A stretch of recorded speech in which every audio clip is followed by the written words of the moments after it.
গেল বৃহস্পতিবার যুক্তরাষ্ট্রের ফ্লোরিডার ফোর্ট মায়ার্সে নীলুফার ইয়াসমিন নামে বাংলাদেশি এক নারীকে হাতুড়ি দিয়ে পিটিয়ে হত্যা করেন হাইতির এক নাগরিক।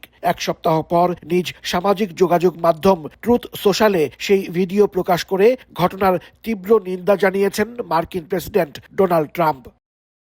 ট্রাম্প অভিযোগ করেন, সাময়িক সুরক্ষা দেওয়ার নামে সাবেক প্রেসিডেন্ট জো বাইডেন হাইতির নাগরিকদের যুক্তরাষ্ট্রে থাকার সুযোগ করে দিয়েছিলেন।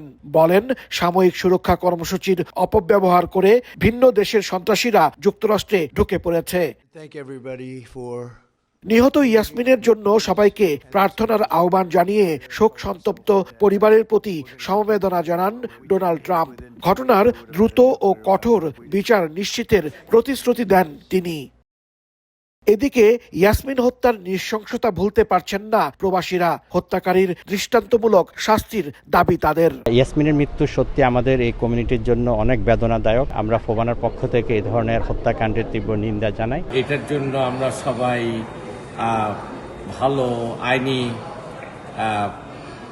যাতে কোনো অ্যাকশন না হয় এটা দাবি করছি এবং আমরা চাই এটা ভালো একটা ন্যায় বিচার করব। জো বাইডেনের শাসনামলে কিউবা, হাইতি, নিকারাগুয়া ও ভেনেজুয়েলার প্রায় 5.5 লাখ মানুষকে যুক্তরাষ্ট্রে থাকতে 2 বছরের অনুমতি দেয়া হয়। ট্রাম্প প্রশাসন তা বাতিল করে দিলেও আদালতের সিদ্ধান্তের কারণে যুক্তরাষ্ট্র থেকে বের করে দেয়া সম্ভব হচ্ছে না।